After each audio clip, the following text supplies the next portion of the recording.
It's really crazy to think about this, but there may be people that might try to deliberately contaminate your restaurant's food. Some groups who may attempt this would be terrorists, disgruntled current or former staff, vendors, or competitors. And there's a tool that the FDA uses, or the Food and Drug Administration. They call this tool ALERT, okay? And it's an acronym for Assure, Look, Employees, Reports, and Threat. Assure, make sure products received are from safe sources. Look, monitor the security of the products in the facility. Employees, know who's in your facility. Reports, keep information related to food defense accessible. And threat, develop a plan for responding to suspicious activity or a threat to the operation.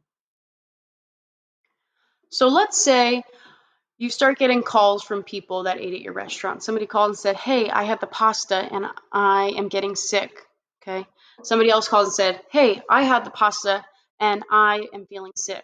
So there are certain steps that you need to do when you're responding to a foodborne illness outbreak.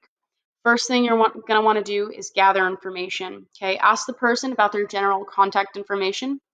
Ask them to identify the food eaten at the restaurant.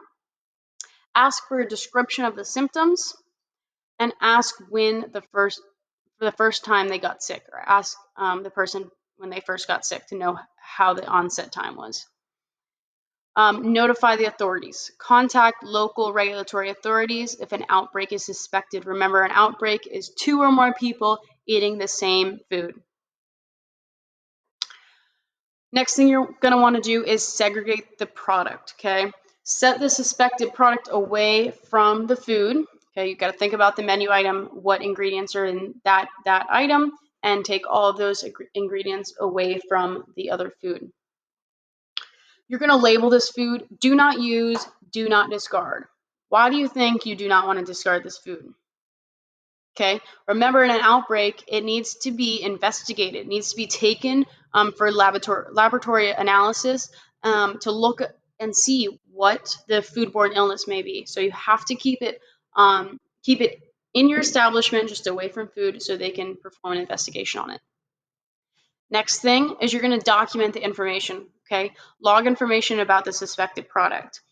Include the product description, product date, lot number, sell by date, and pack size. Next step, you're going to identify staff, okay? Keep a list of the food handler's schedule at the time of the incident and interview staff immediately. The reason for this is you need to know what steps were off of why these people got sick. Why was there an outbreak? Where did we fall behind in food safety protocol, and how we are going to change it. Next, you're going to cooperate with the authorities, provide the appropriate documentation, and then lastly, you're going to review the procedures, determine if all standards were being met in regards to food safety, and identify if standards were not working. Okay, so you can make changes to be better with food safety in the future.